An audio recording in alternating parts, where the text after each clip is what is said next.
Hello friends, welcome back to my YouTube channel. तो इस video में हम बात करेंगे खाटू श्याम बाबा की, जो कि हमारे कलयुग में हैं। वो हारे हुए का सहारा बने हुए हैं हम लोगों के साथ में, और इनको श्री कृष्ण जी का रूप बोलते हैं।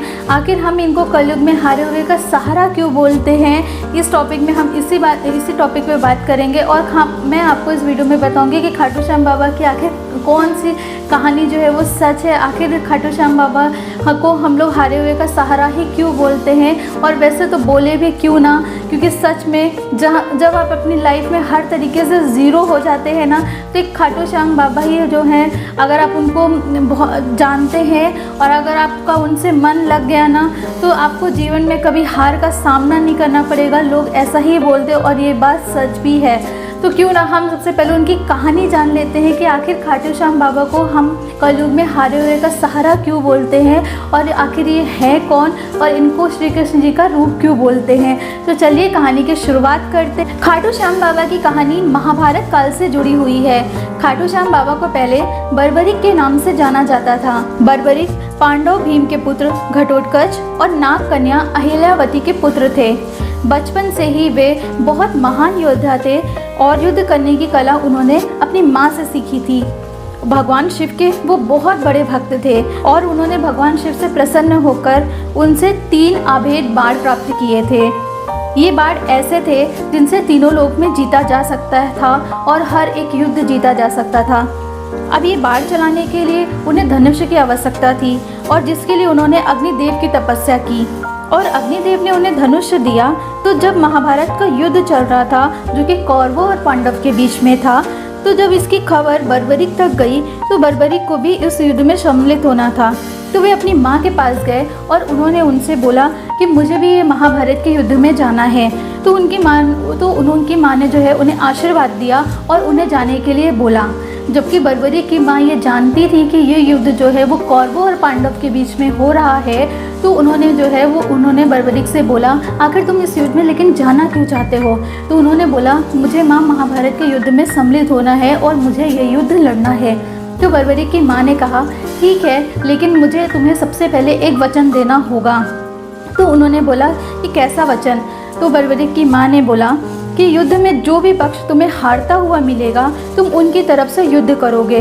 तो बर्बरिक उनका वचन स्वीकार करते हुए अपने 3 बाणों के साथ कुरुक्षेत्र की रणभूमि में युद्ध करने के लिए चले गए।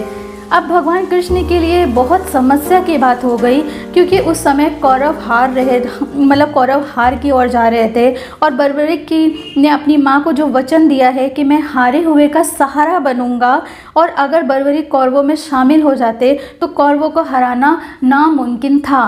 तो ऐसा सोचकर श्री कृष्ण जी ने एक साधु का वेश धारण किया और बर्बरिक को रास्ते में ही रोक लिया और उनसे पूछा, कहाँ जा रहे हो।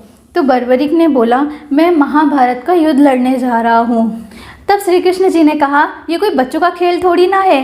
तब बर्बरिक ने कहा, मेरे पास ये 3 बाण हैं, जो मात्र एक बाण से ही मैं सारी सेना को ध्वस्त कर सकता हूँ, और ऐसा करने के बाद भी ये बाण वापस मेरे तरकस में ही आएगा। इस तरह इस युद्ध को जीतने के लिए मुझे केवल एक बाण की ही आवश्यकता है। मेरे पास तो 3 बाण हैं। तब साधु बने श्री कृष्ण जी ने कहा कि अगर ये इतने ही चमत्कारिक है, तो मैं भी इनका चमत्कार देखना चाहता हूँ। तब श्री कृष्ण ने बर्बरिक को चुनौती दी, यदि वास्तव में ये बाण चमत्कारिक है, तो इस पीपल के सारे पत्तों को भेद कर दिखाओ, जो पेड़ पर लगे हैं और जो जमीन पर है, और वो एक ही बार से और केवल एक ही बार ही भेद कर दिखाओ। तब बर्बरिक ने कहा, इसमें कौन सी बड़ी बात है। तब बर्बरिक ने भगवान शिव का स्मरण करते हुए एक बार निकाला और एक ही बार में पीपल के सारे पत्तों को भेद दिया। फिर बाद में वही बार श्री कृष्ण के पाँव के पास चक्कर लगाने लगा। तब बर्बरिक ने कहा, हे साधु महाराज, आप अपने पाँव को हटा लीजिए, ये बाण कहीं आपके पाँव को घायल ना कर दे। श्री कृष्ण समझ गए ये भगवान शिव जी का ही वरदान है। तब भगवान श्री कृष्ण ने कहा, तुम इस युद्ध में किसके पक्ष से शामिल हो गए। तो बर्बरिक ने कहा, मैं अपनी माँ को वचन देकर आया हूँ, जो इस युद्ध में हार रहा है मैं उसका ही साथ दूंगा। तब श्री कृष्ण ने कहा, मैं तुझसे वरदान में कुछ चाहता हूँ। तो बर्बरिक बोले कि अगर वो मेरी सामर्थ्य में हुआ तो मैं आपको जरूर दूंगा।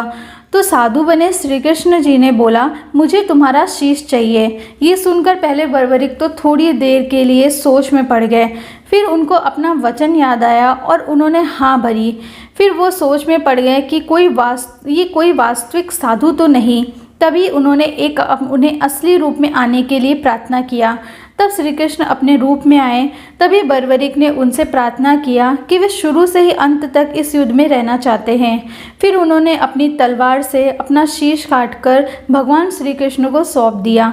वो दिन फाल्गुन माह की द्वादशी का दिन था।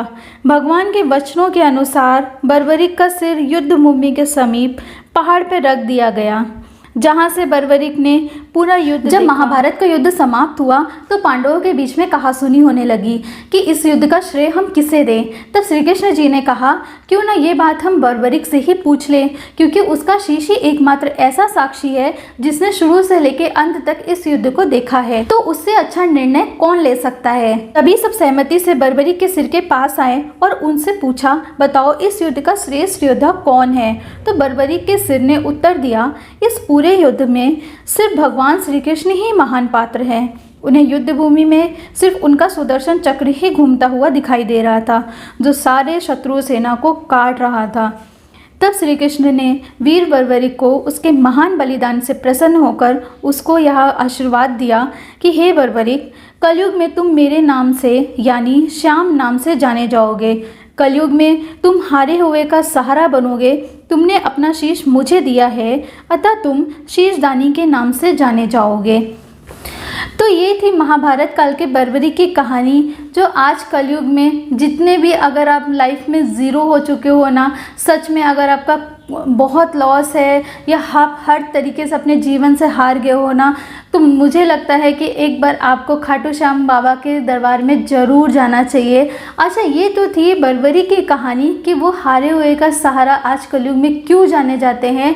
अब मैं आपको नेक्स्ट वीडियो में आपको मैं ये बताऊंगी कि जो बर्बरिक है उन्हें खाटू श्याम बाबा के नाम से कैसे जाने जाते हैं, वो कैसे जो है वो राजस्थान में जो खाटू श्याम बाबा का मंदिर है वह वहाँ पे कैसे इतने प्रसिद्ध हो गए।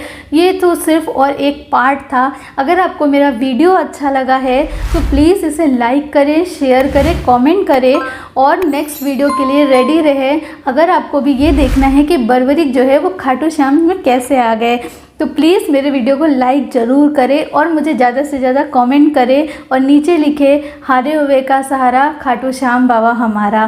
Thank you.